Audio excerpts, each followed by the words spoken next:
شاعران ملګري ناست دي، ډېر قدرمن ملګري ناست دي. د دوی مخ ته زه غواړم یو نظم ووایم.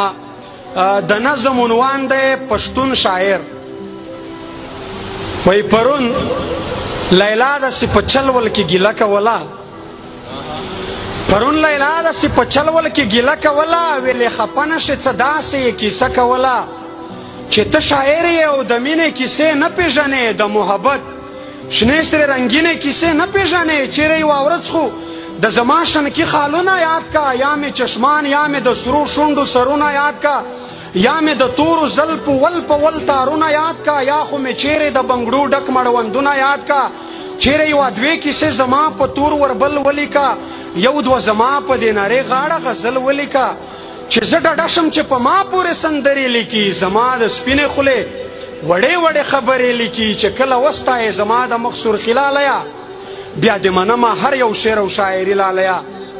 ما هم په غوڅو وچو شونډو ورته مړه وخندل، زړه خو مې نه کېدو په زور مې په ډک زړه وخندل. ما ورته وویل لیونۍ د ستا ګیله په ځای ده، زه یې منمه د ستا هره یوه کیسه په ځای ده. دا هم منم چې د ستا حسن د ستایلو وړ دی، دا هم منم چې د ستا حسن د ستایلو وړ دی، هر یو انداز دې په غزل د یادولو وړ دی.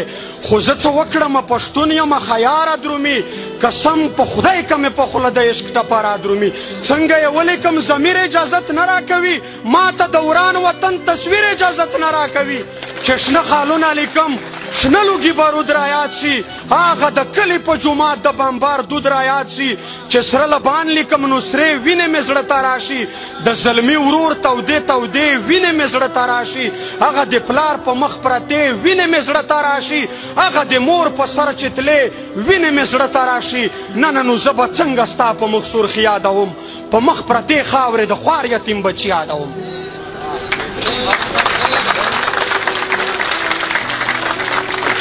اوس زه د ستا د شنو بنګړو ډک مړوندونه یاد کړم، که د ځوانانو په لاسو کې زنځیرونه یاد کړم. اوس ته خدای چې زه د ستا نخرې نازونه یاد کړم، که د کونډو بورو میندو فریادونه یاد کړم. اوس زه د ستا د تورو زلفو تور تارونه یاد کړم، که د افغان ملت نه ډک تور زندانونه یاد. ړنګه ځواني چې یادوم بیا دا خیالونه راشي، دستي مې زړه ته ړنګ کنډر کنډر کورونه راشي، خیال ته مې هغه لوټې لوټې بازارونه راشي. اوف بیا په خیال کې د خپل کور رنګ دیوالونه راشي. زمونږ په لر او بر افغان کې یمتونه جوړ دي، په هر یو کلي یا هر کور کې متمونه جوړ دي. مونږ خو په یوه ورځ کې له سلو زیات قبرونه جوړ دي، له جنازو نه مو سم لوی لوی کتارونه جوړ دي. د کلي پیغلې د بېلتون په رنځ رنځورې ژاړي، دلته په هر یوه کور کې دوې درې کونډې بورې ژاړي. ستر یې ماتی په یوه بل کور کې مزدورې ژاړي، ټکرې یې پاتې دي په منډو ځي سرتورې ژاړي. بچیان مو ګرځي په کوڅو کې خیراتونه غواړي، په یوه ډوډۍ پسې د ښار واړه کورونه غواړي. اوس دا هر څه په اوبو یوسم ستا اوربل یاد کړم، د یتیمانو ژړا پرېږدم ستا خندل یاد کړم. اوس ته خدای چې زه د ستا نتکې چرګول یاد کړم، کابل ورونه پېښور او په کابل یاد کړم. څنګه د ځوانانو په لاشونو باندې خپې واړوم، څنګه په دې سویو اندامونو باندې خپې واړوم. ما ته د خپلو شهیدانو وینې زور راکوي، د خړ کمر شهیدان پل په پل پیغور راکوي. چې د شهید ارمان د قبر تصویرونه وینم، چې د مرکۍ په دعاو چت لاسونه وینم، نو په دې خپلې بېوسۍ په چغو چغو ژاړم.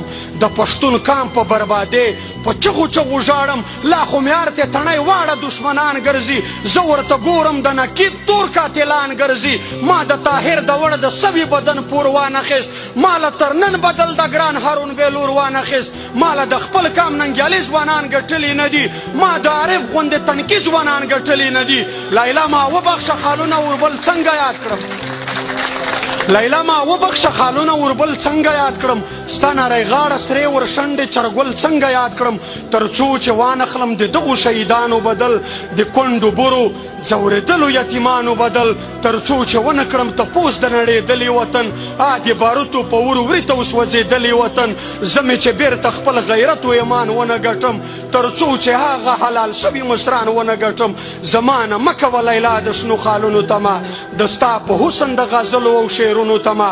بیا لیلا سوړ اسویلی وکړ، بیا یې دا وویل په عاجزي یې غرې ونیولې په ژړا وویل چې اوف ما معاف که ګیلې بس که ګیله منه یاره دلر او بر افغان ولس په دردمنه یاره دلر او بر افغان ولس په دردمنه یاره